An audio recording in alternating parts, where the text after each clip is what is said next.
ऐसे प्रकृति के साथ फलने फूलने की, ये प्रकृति जिंदा रहेगी तो हमारी अपने आप अस्तित्व की पहचान हो जाएगी। और इसीलिए इसके कितने उदाहरण भरे पड़े हैं। मैं बोलने के लिए काफी बातें बोल सकता हूं, लेकिन हम सब जानते हैं आज के इस दौर में हमारे उस प्राचीन ज्ञान को पुनर्स्थापित करने का एक तरह से ये वापस समय आया है।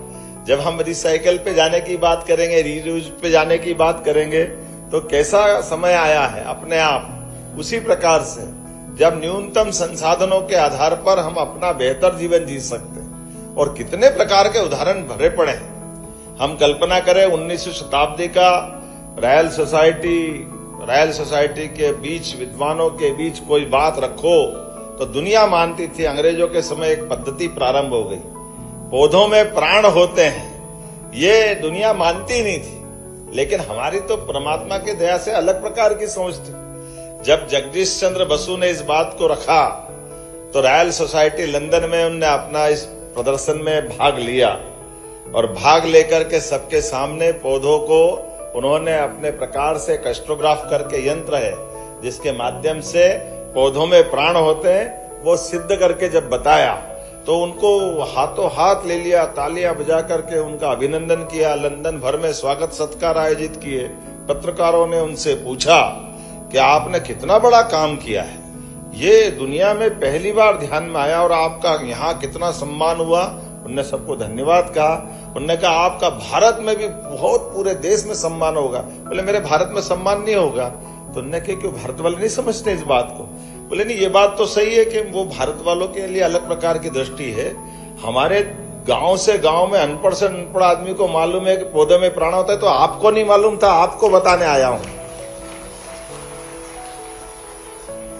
ये प्रकृति का रहस्य, ज्ञान का नीचे तक की जड़ों की गहराई, अतीत के काल से ये हमारे उस दौर की याद दिलाती है, जिसके आधार पर आज हमारे उसी वैज्ञानिक जी के माध्यम से, जगदीश चंद्र बसु वो महान वैज्ञानिक है जिन्हें रेडियो तरंगों के बारे में भी बात कही कि रेडियो तरंगे के आधार पर वो द्रव्य में, प्रकाश में, सभी प्रकार गैस में, सभी दूर से तरंगे निकल सकती है। सेमीकंडक्टर में क्या है, यही तो है, इसके बाहर क्या है। तो ये तब कह रहे हैं आज से 150 साल पहले, उस दौर में भी। और इसीलिए उनने दूसरा एक और पुरस्कार मिलना था उनको, कायदे से नोबेल पुरस्कार, लेकिन उन्हें नोबेल पुरस्कार अपने को लेने के बाद मार्कोस को दिलवा दिया कि भैया तुम दे लो, रेडियो का बेतार के तार का पुरस्कार किसी को मिला।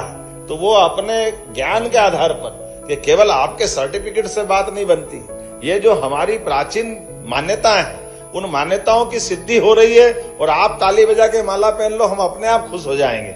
हमारे लिए ये जो प्राचीन काल से ये जो महत्ता है, इसी महत्ता के आधार पर यद पिंडो तत् ब्रह्मांडो, ये हमारे यहाँ वेद वाक्य में कहा गया है कि जैसा हमारा, अगर ब्रह्मांड को समझने की इच्छा है तो जैसा हमारा पिंड है, हम उस पिंड को देखें तो ब्रह्मांड अपने आप समझ में आ जाएगा।